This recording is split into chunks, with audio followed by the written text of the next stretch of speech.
of the annual summer soap opera that is Cowboys contract negotiations, and the edge rusher wants out. Parsons has publicly requested a trade as extension talks have stalled. Parsons' request has not changed owner Jerry Jones' stance, though, calling it a part of negotiations. Jones said Saturday that fans shouldn't lose any sleep over the situation. SportsCenter on the Road is presented by Geico. We welcome in our Cowboys reporter, Todd Archer from Oxnard, California. So what exactly do you make of the Cowboys' urgency level regarding Parsons?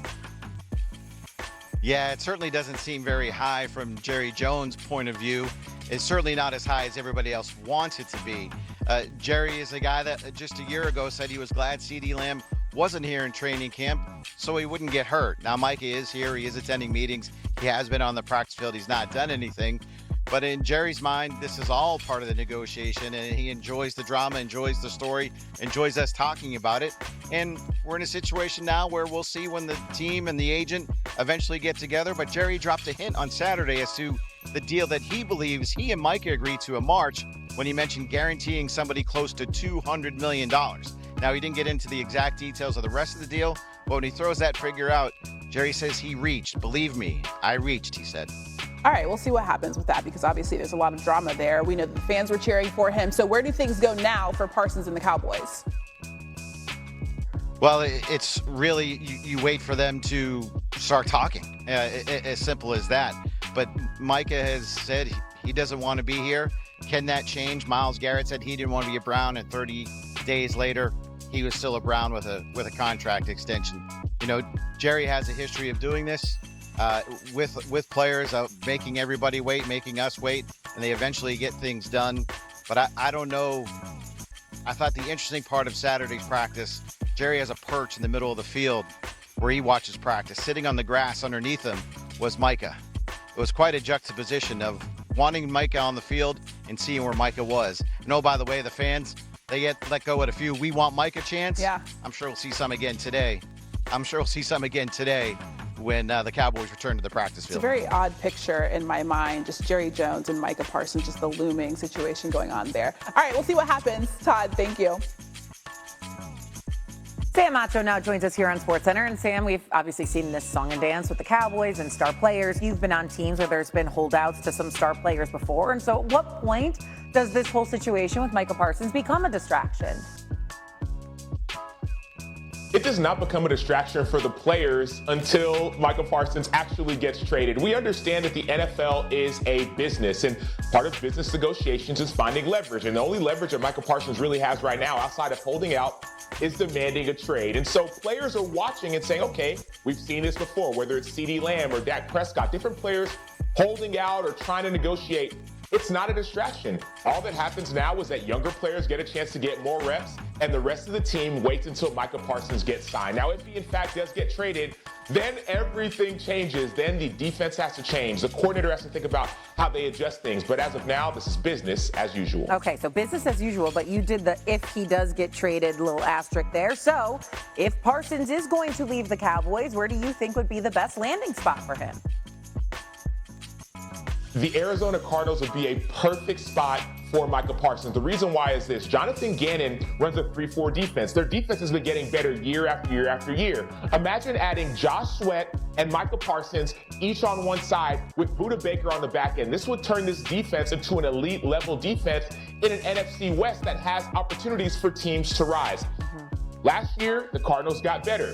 The year before, they struggled. This year should be the year where the Cardinals make a statement. And if Micah Parsons on that defense, where defensive ends, really outside linebackers in a 3-4, must dominate if you want to win, that could take the Cardinals to a whole different trajectory. Okay, I agree with everything you just said. I just want to be sure it has nothing to do with, I don't know, this football here, that has Cardinals, or the helmet. I just want to double check. Maybe a little bit of something there. It's a helmet, something over there. No, but seriously, like, if you study Arizona, you realize that the team is getting better, and they went and got Josh Sweat. They went and got some different players in free agency on the defense side of the ball. Nick Rallis, the defensive coordinator. This Cardinals team with Parsons could be special if the trade does in fact happen.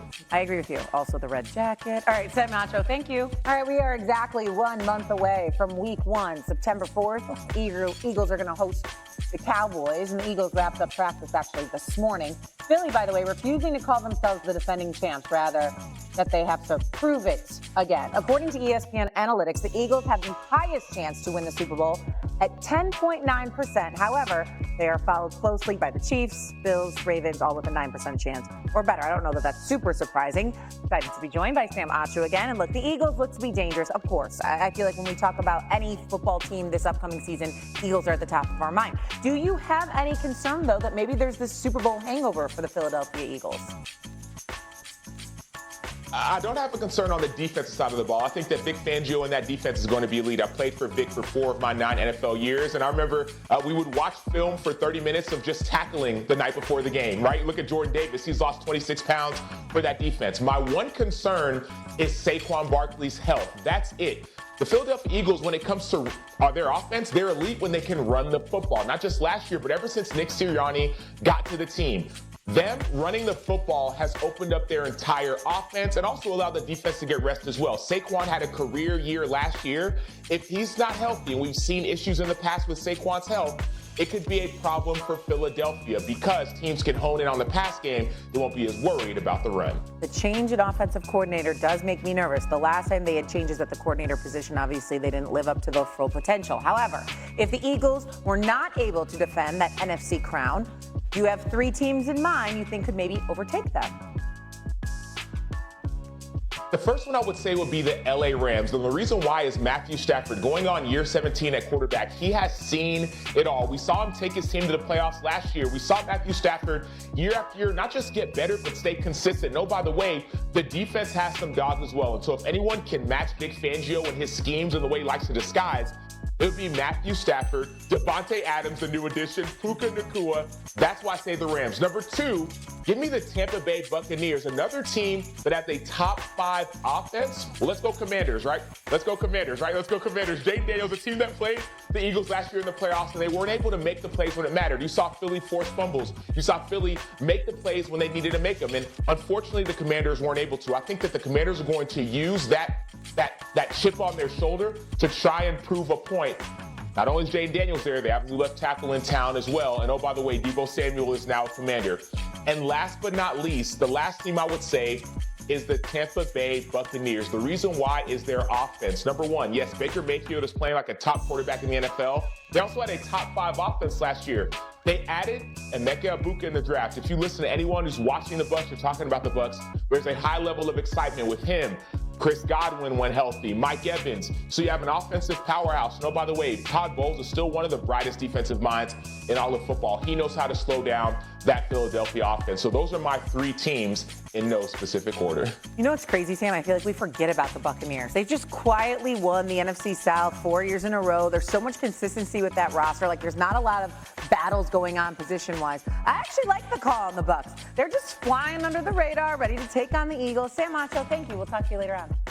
The largest and most intriguing quarterback battle revs up another level on Friday when the Browns play their first preseason game.